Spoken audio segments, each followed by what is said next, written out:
Bonjour à tous, eh bien aujourd'hui on se retrouve pour un petit test de performance de la serre Helios 300 avec un processeur i7 Hexacore 16 Go de RAM, une carte graphique 1060 GTX. Voilà, alors comment je vais faire? Je vais ouvrir le Nvidia Experience, donc c'est un logiciel qui est fourni avec toutes les cartes Nvidia et qui permet d'optimiser les graphiques des jeux vidéo. Ainsi voilà, donc j'ai quelques jeux et on va les regarder, pas tous, hein, surtout les gros qui nous intéressent. Arma, Diablo, Grand Theft Auto, GTA 5 plutôt. Et on va regarder les graphiques optimaux proposés. Ce sont des graphiques avec lesquels j'ai joué.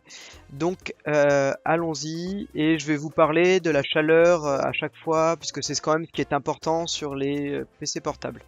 Commençons par Arma 3.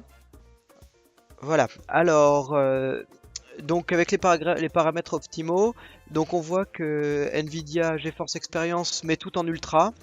Alors en ultra ça chauffe un peu mais ça reste fluide et c'est pas trop désagréable pour les doigts. Voyons maintenant Battlefield.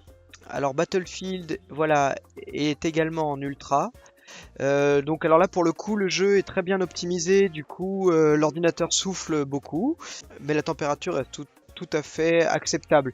C'est-à-dire qu'on n'a pas le bout des doigts qui chauffe, voilà, avec une et puis alors là d'autant plus que le grand écran avec le rafraîchissement à 144 MHz est vraiment très agréable sur ce type de jeu. Alors enfin, voilà GTA.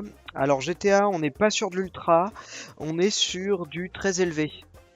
Mais c'est à nuancer parce que au bout de, je dirais, 20 minutes de jeu, l'ordinateur est très chaud et les touches de direction, notamment vers le haut du clavier et un petit peu au centre, Z, E, R, bien deviennent brûlantes et c'est assez désagréable pour les doigts.